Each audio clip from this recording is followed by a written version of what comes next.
Hey everyone, this is Jennifer Beamer, owner operator of Actually Diet Art by Science. This is the daily vlog number 23, and today I wanted to talk about my adventures with tail spinning yarn. So I had the pleasure to buy, I bought a lamb's fleece from Natalie Redding over at Namaste Farms.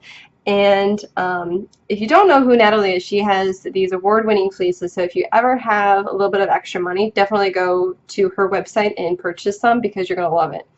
So here is the lock spun yarn that I did. And because it was a lamb, I don't think lambs really produce really long locks in their first shearing. So these locks are probably only about 4 inches long. I still wanted to get a tail spun yarn out of it because they were so gorgeous and like the locks were perfectly formed, and you know, why not practice, right? If you have a really great fleece, you might as well show it off in the best way you possibly can, and that for this fleece meant showing off just the incredible texture of the yarn, or of the locks for the yarn. I promise English is my first language. Anyway, so I wanted to make a note.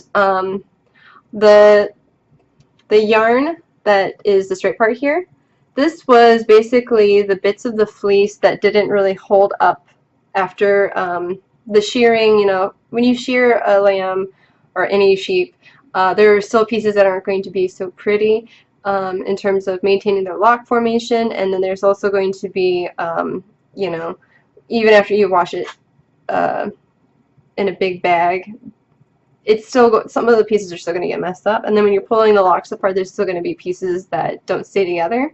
So that is what I used to spin the core part of the yarn, and I didn't do any kind of carding or, you know, aligning the fibers. I just picked it up and like hand separated it and then started spinning it, and that's how I got some of this really great variation in the yarn here. Right. So I only had about 4.5 inches to work with, which really isn't a lot when you think about taking the lock and then you have to take a portion of it, maybe at least a third of it, and lock it into the yarn so that the lock doesn't pop out. But I'll tell you a little trick that I figured out to make this work, because I so wanted to make a lock spun yarn. I mean a tail spun yarn. So basically I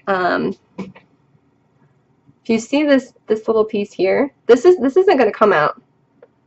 It's pretty stable. It's sturdy in there. So basically, what I did was, as I was spinning the fiber, I would split open the fiber that I was spinning for the long part, and then I would shove in a lock, and then wrap the end of the lock around one of the legs of the fiber, and then I would hold the other piece together, so it's kind of like this shape, and then the lock went in the center basically, and that was good enough to hold it in place while I was spinning the yarn and while I was plying the yarn, but it wasn't going to hold it permanently. Like if I pulled too hard, it would come out. So basically what I had to do was make a single that would be plied with this handspun. You don't have to make a single to go with it. I just wanted to.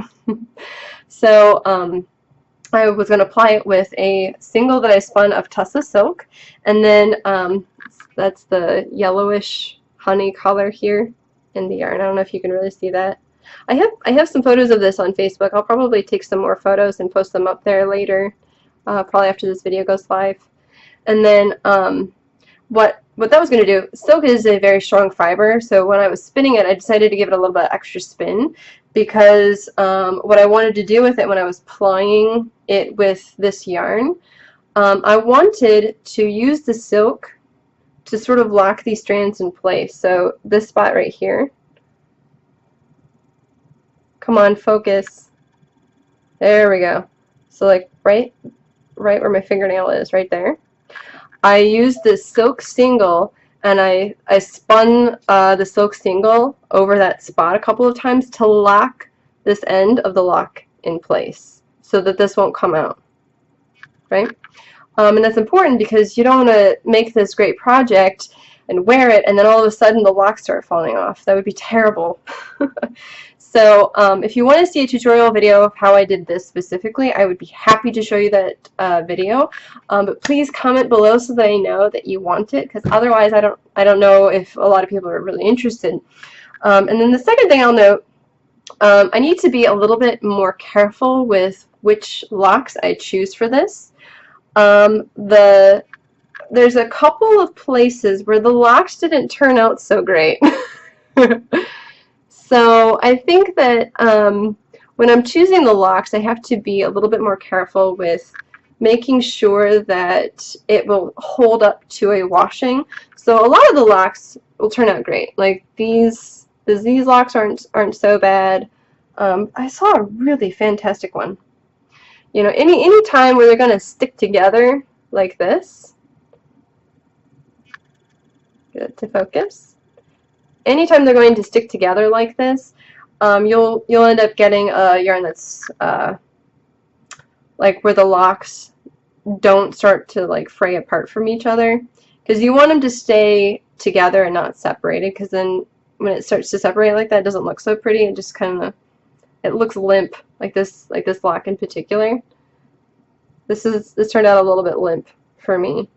So you know, I'm still learning with all this stuff, and I know a lot of you guys out there are probably beginners at this too, and you're a little bit scared, and trust me, I completely understand.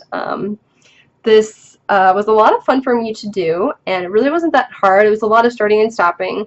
You could probably do a version of this with a normal spinning wheel. The thing you have to keep in mind is the size of the orifice. So if it's too small, you won't be able to get like really fat pieces like this through there.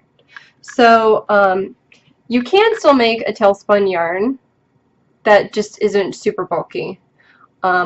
If you guys are interested in seeing a video about that, I would be happy to make a video about it. So I really want you just to comment below about what kind of videos you want me to make. Gotta be more obvious.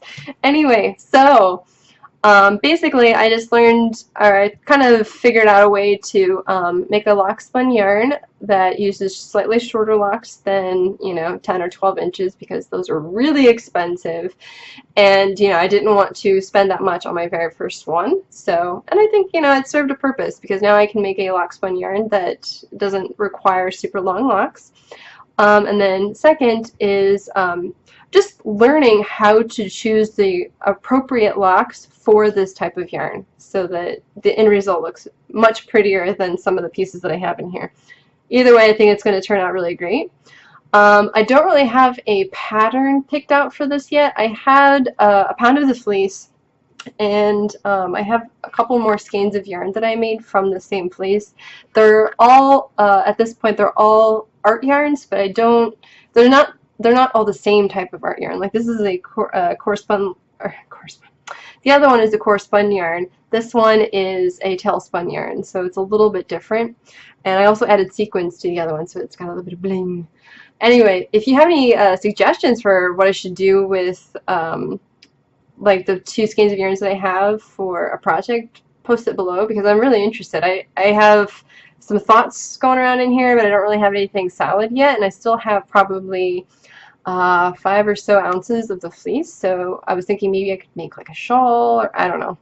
Just give me some great ideas. I know you guys are full of them. Anyway, so thank you for watching. If you want to see a tutorial video about this or anything else I've rambled on about in this video, let me know.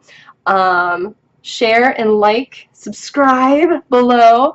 Any other things I talked about will also be in the description below. And you can follow me on Twitter. You can join me over on Facebook and see some really great high quality photos of this.